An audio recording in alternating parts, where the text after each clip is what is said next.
ചരിത്രം കുറിച്ച് ദേവസ്വം ബോർഡിന്റെ ഉത്തരവ്. വിചിത്രമായ സ്ഥലംമാറ്റ സ്ഥാനക്കയറ്റ ഉത്തരവാണ് ദേവസ്വം ബോർഡ് ഇന്നലെ പുറത്തിറക്കിയത്. 15 പേരുടെ പട്ടികയാണ് ലിസ്റ്റിലുള്ളത്. ഡെപ്യൂട്ടി കമ്മീഷണർ, സബ് ഗ്രൂപ്പ് ഓഫീസർമാർ തുടങ്ങി വിവിധ തസ്തികയിലുള്ള സ്ഥലംമാറ്റ സ്ഥാനക്കയറ്റ ഉത്തരവാണ് നാളെ സ്ഥാനമൊഴിയാനിരിക്കുന്ന ദേവസ്വം കമ്മീഷണർ എൻ വാസു ഇന്നലെ പുറത്തിറക്കിയത്. ഉത്തരവിനെതിരായി കോടതി ഇടപെടൽ ഉണ്ടാകുമെന്ന സൂചന വന്നതിനെ തുടർന്നാണ് പട്ടികയിൽ ഉൾപ്പെട്ടിട്ടുള്ള ഭൂരിപക്ഷം പേരും ഇന്നലെ തന്നെ പുതിയ സ്ഥലങ്ങളിലെത്തി സ്ഥാനമേറ്റെടുത്തത്. ഇടത് സംഘടനാ നേതാക്കൾ ഉൾപ്പെടെയുള്ളവരാണ് ലിസ്റ്റിലുള്ളത്. ലിസ്റ്റിനെതിരെ വ്യാപക പരാതി ഉയർന്നിട്ടുണ്ട്. സീനിയോറിറ്റി പോലും പലരും മറികടന്നാണ് വൻതുക കോഴ കൊടുത്ത് പട്ടികയിൽ ഇടം നേടിയത്.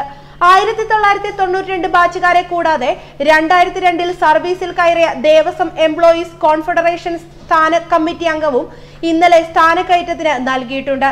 സ്ഥലമാറ്റത്തിനും സ്ഥാനക്കയറ്റത്തിനുമായി ലക്ഷങ്ങളുടെ ലേലം വിളിയാണ് ബോർഡിലെ ഉന്നതർ നടത്തിയത്.